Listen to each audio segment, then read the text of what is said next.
Hello there! Today at Mama Juice Journey, ipapakilala ko sa inyo ang aking favorite leafy vegetable, and that is ang kale. Kale is considered to be one of the most nutrient-dense vegetables.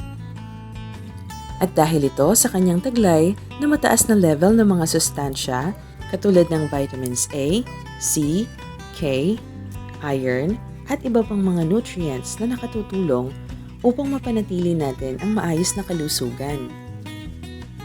Mayroon din itong mataas na level ng antioxidants na nagtatanggal ng toxins sa ating katawan.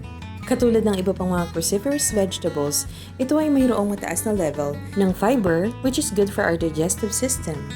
Although ang kale ay nanggaling sa ibang bansa, alam niyo bang napakadali lang ang pagtatanim at pag-aalaga nito? And yes, kahit nasa Lowland ako, kung saan mayroong mainit na temperature, ay while thriving pa rin ang aking kale sa aking garden. Sa puntong ito, ay papakita ko na sa inyo kung paano ako nagtatanim ng kale sa aking garden. Dalawang paraan ang ginagamit ko sa pagpupunla ng kale.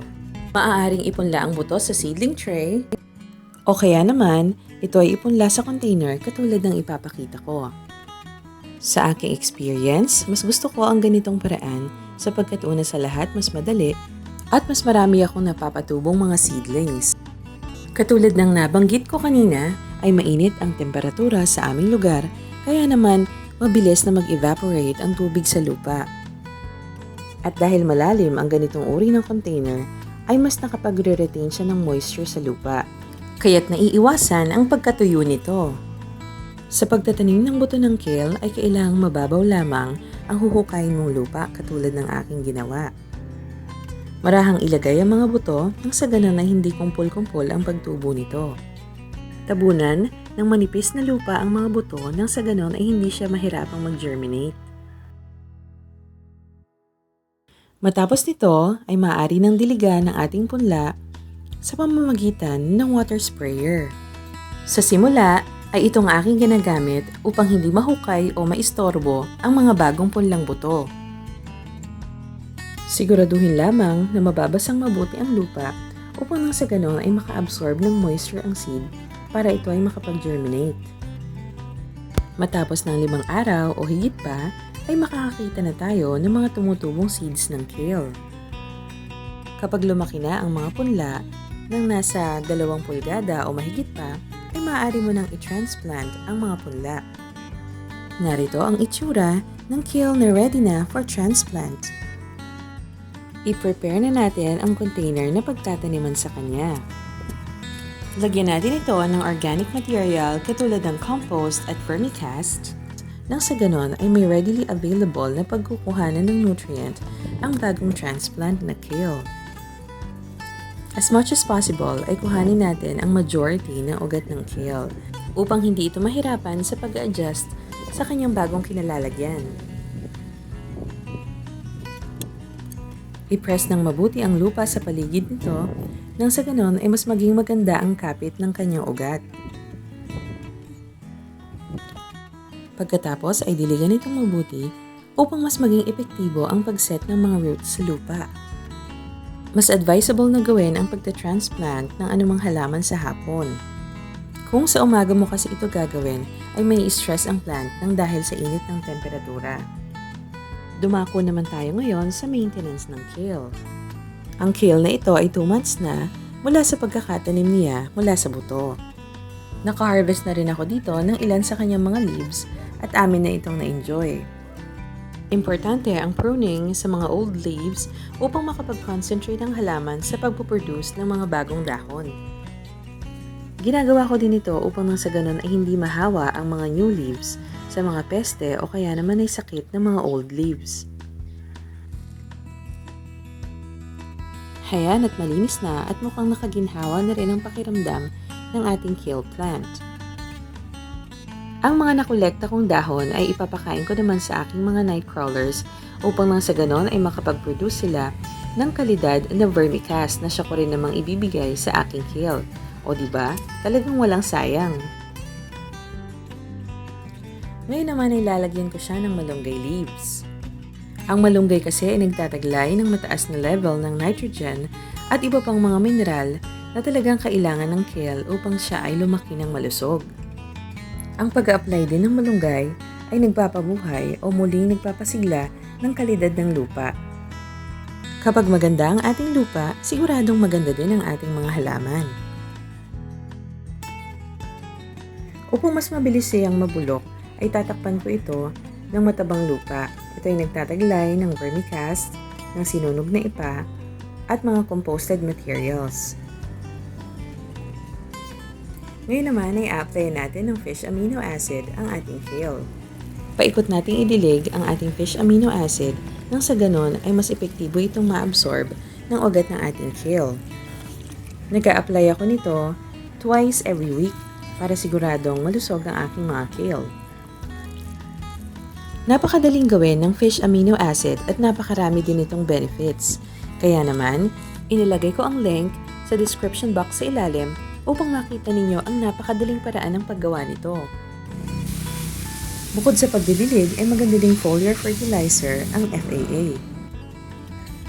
Isa rin sa mga nagiging problema ko sa aking kale ang pagkain ng mga uod at insekto dito. Kaya naman nag-i-spray ako ng oregano extract sa kanyang mga dahon nang sa ganon ay maiwasan at mapuksa ang mga peste. Dati natatakot na ako kapag uminit na ang panahon at marami na ako nakikitang mga insekto sa paligid sapagkat alam kong mamamatay din ang aking kale kakakain nila. Pero since gumamit ako ng oregano spray, ay napapahaba ko na ang buhay ng aking kale. Minsan, 8 months pa nga ang inaabot nito. Kung nais niyong makita kung gaano kadaling gumawa ng oregano spray at gaano ito ka-epektibo, bisitahin lamang ang aking video. Nakalagay yan sa description box below. Bukod sa pagtatanim ng kale sa container, ay maaari ding itanim ito in-ground or nakadirekta sa lupa, katulad ng dalawang ito. Sa aking experience, mas nagtatagal ang buhay ng mga kale na nakatanim sa lupa. Narito naman ang mga kale kong nakatanim sa mga container. Sa pagkakataong ito, ay ipapakita ko sa inyo kung paano naman ako nag-harvest ng kale. Ikat lamang natin ang dahon sa part na malapit sa puno. Kung nagtataka kayo kung anong variety ng kale ko, ang tawag dito ay dinosaur kale or lacinato kale. Paborito ko ang variety na ito sapagkat napakarami niya napoproduce at napakasarap din. Ayan at narito na ang mga na-harvest kong mga dahon ng kale. Pwede na itong gamitin para sa ating healthy omelette. Ang mga kakailanganin, organic eggs, onions, tahong, at syempre ang kale. I-prepare na natin ang mga ingredients. Matapos mahugasan ng kale, ay roughly itong i-chop katulad ng pinapakita.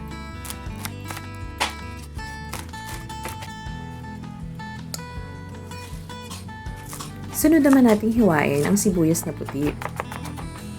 Bagay na bagay ang creaminess at sweetness ng ating sibuyas na puti sa ating kale omelette.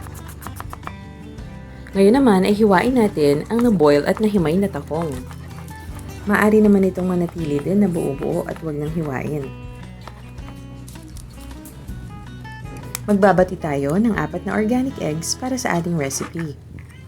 Huwag itapon ng mga shells ng itlog, patuyuin lamang ito at tiktikin at maaari na itong gamitin sa ating mga halaman.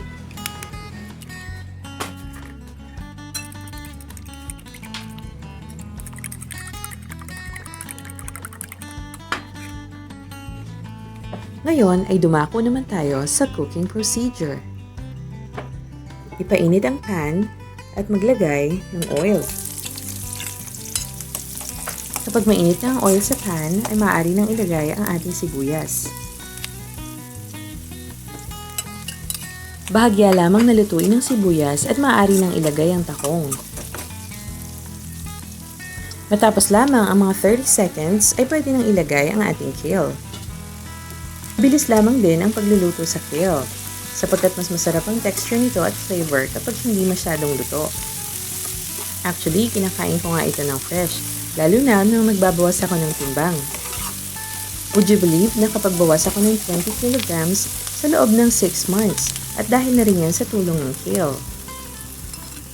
Ayan at maaari na nating ilagay ang egg. Lagyan ito ng asin bilang pampalasa. Haluin ito at takpan.